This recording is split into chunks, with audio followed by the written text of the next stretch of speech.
Hello friends, अगर आप REET level 1 और लेवल 2 की तैयारी कर रहे हैं तो आप बिल्कुल सही जगह आए हैं। रीट लेवल 1 और लेवल 2 मैंने भी क्लियर कर रखा है, 2021-2022 दोनों क्लियर कर रखा है।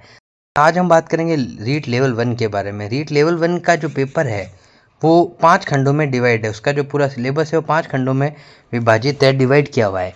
पहला खंड है जिसके अंदर मनोविज्ञान मतलब साइकोलॉजी आएगी। बाल विकास शिक्षा शास्त्र लिखा हुआ होता है, मतलब उसका मतलब मनोविज्ञान ही होता है, मतलब साइकोलॉजी से संबंधित होता है।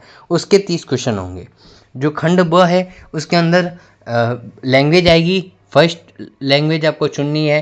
हिंदी हो सकता है, इंग्लिश हो सकता है, संस्कृत हो सकता है, पंजाबी, सिंधी, गुजराती, उर्दू, कई लैंग्वेज है। बेसिकली स्टूडेंट जो ले रहे हैं वो हिंदी, इंग्लिश, संस्कृत ही लेते हैं। तो क्योंकि इजी टू मतलब अगर माने तो आसानी से हमें टीचर का गाइडेंस मिल जाता है इन सब्जेक्ट में। बाकी में थोड़ा सा मुश्किल है लेकिन मिल जाता है, ऐसा कोई दिक्कत वाली बात नहीं है। तो जो खंड ब है उसमें हमें एक लैंग्वेज चुननी है। और खंड जो 3 नंबर है, यानी जो खंड 3 है उसके अंदर भी हमें एक लैंग्वेज चुननी है। तो यदि एक नियम आपको ध्यान रखना है कि यदि खंड 2 के अंदर आप हिंदी लैंग्वेज चुन रहे हैं तो खंड 3 के अंदर आप हिंदी नहीं चुन सकते। आपको इंग्लिश चुननी पड़ेगी या संस्कृत चुननी पड़ेगी या और कोई सब्जेक्ट चुनना पड़ेगा।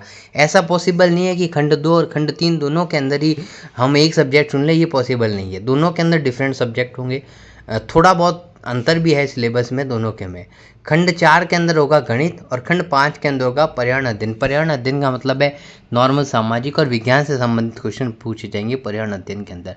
अब खंड 2 के अंदर जैसे 30 क्वेश्चन आएंगे, उन 30 क्वेश्चन में से 20 क्वेश्चन तो नॉर्मल सब्जेक्ट के होते हैं, 15 से 20 क्वेश्चन नॉर्मल सब्जेक्ट के होते हैं और 10 क्वेश्चन या लगभग 10 से 15 क्वेश्चन होते हैं वो अपने होते हैं शिक्षण विधियों के। सेकंड बात ही ठीक बात है, खंड 3 के अंदर इसमें भी 15 से 20 क्वेश्चन, लगभग 15 से 20 है। 20 क्वेश्चन लगभग है ना सब्जेक्ट के आते हैं लैंग्वेज के, और 10 क्वेश्चन शिक्षण विधि के आते हैं। बाकी टीचर के हिसाब से हो सकता है वो 15 क्वेश्चन व्याकरण के भी दे सकता है और 15 क्वेश्चन हमें शिक्षण विधियों के भी दे सकता है।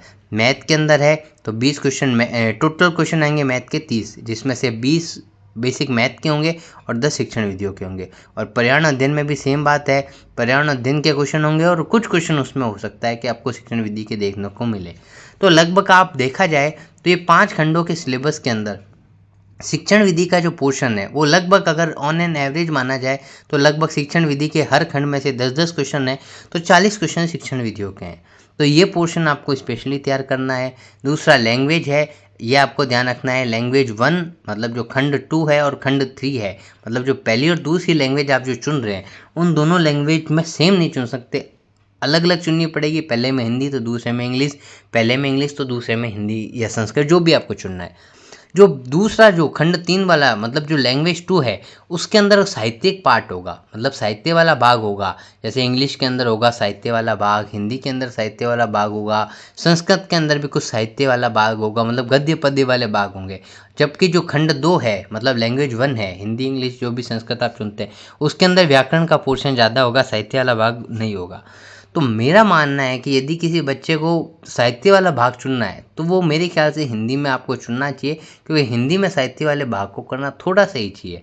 तो मेरा पर्सनल सजेशन ये है कि खंड 2 के अंदर आप यदि चुने तो आप इंग्लिश चुन सकते हैं, संस्कृत चुन सकते हैं, कोई दिक्कत वाली बात है नहीं। जबकि खंड 3 के अंदर आपको हिंदी चुनना चाहिए, क्योंकि साहित्य वाला भाग है, पद्य आएगा तो हिंदी में पद्य को समझना थोड़ा ईजी है, गद्य आएगा तो उसे समझना ईजी है बनिस्पत हम अंग्रेजी संस्कृत के जो पद्य गद्य होते हैं उनको समझना थोड़ा सा डिफिकल्ट होता है।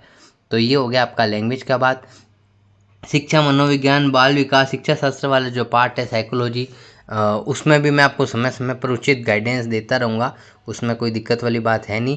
पर्यावरण अध्ययन के लिए आप देख सकते हैं जो नॉर्मल जो बेसिक साइंस वाला जो पोर्शन है, सामाजिक वाला जो पोर्शन है, उसके लिए मैं आपको अलग से वीडियो भी बनाऊंगा, बुक्स भी सजेस्ट करूंगा।